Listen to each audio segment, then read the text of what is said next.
ભરૂચ શહેરના અત્યંત વ્યસ્ત એવા સેવાશ્રમ રોડ પર છેલ્લા 4 મહિનાથી ગટર બ્લોક થઈ જવાની સમસ્યાએ વિકરાળ સ્વરૂપ ધારણ કર્યું છે। વારંવારની રજૂઆતો છતાં તંત્ર દ્વારા કોઈ નક્કર કામગીરી ન કરવામાં આવતા સ્થાનિક દુકાનદારોનો સંયમ ખૂટ્યો હોય આક્રોશ વ્યક્ત કર્યો હતો। છેલ્લા 4 માસથી ગટરનું ગંદુ અને દુર્ગંધ મારતું પાણી રસ્તા પર વહી રહ્યું છે। દુર્ગંધના કારણે ગ્રાહકો દુકાને આવવાનું ટાળી રહ્યા છે, જેનાથી વેપારીઓને આર્થિક નુકસાન વેઠવાનો વારો આવે છે।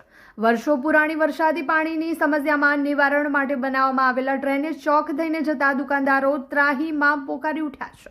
નગરપાલિકામાં અનેકવાર લેખિત અને મૌખિક રજૂઆતો કરવામાં આવી છે, પરંતુ અધિકારીઓના પેટનું પાણી હાલતું નથી તેમ જણાવીએ હવે કંઈ પણ થશે તો પાલિકાની તમામ જવાબદારી રહેશે તેવું આકર્ષકપૂર્વક જણાવી રહ્યા છે।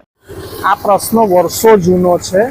આખી લાઈન જે ચોકઅપ થઈ ગયેલી છે, હવે 4-5 મહિનાથી લાઈન ચોકઅપ છે, બરાબર। હવે એ પ્રશ્નની લીધે ચોકઅપની લીધે જે સંડાસ ટોયલેટનું પાણી આવે છે એ અમારી દુકાન ટોટલી ભરાવો થઈ જાય છે, એટલે અમારી દુકાનની અંદર આવે છે, બરાબર। એની લીધે એટલું બધું દુર્ગંધ મારે છે, અમારી દુકાનમાં કસ્ટમરને પણ દુર્ગંધ મારે છે।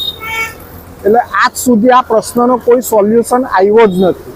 હવે અમે એવું વિચારીએ છીએ કે આ ચોમાસામાં આ પ્રશ્નનો સોલ્યુશન આવી જવો જોઈએ।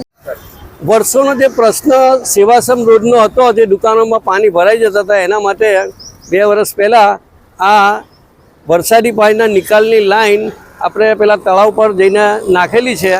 હવે અત્યારે આ લાઈન તમે જોઈ શકો છો કે અહીંયાથી ચોકઅપ છે ને છેલ્લા 4 મહિનાથી ચોકઅપ છે। 1 મહિના પહેલાં મેં ચીફ ઓફિસર સાહેબને અરજી કરેલી અને એ અરજીને રૂબરૂ મળેલો પણ, છતાં પણ આ કામ થયું નથી આજ દિન સુધી।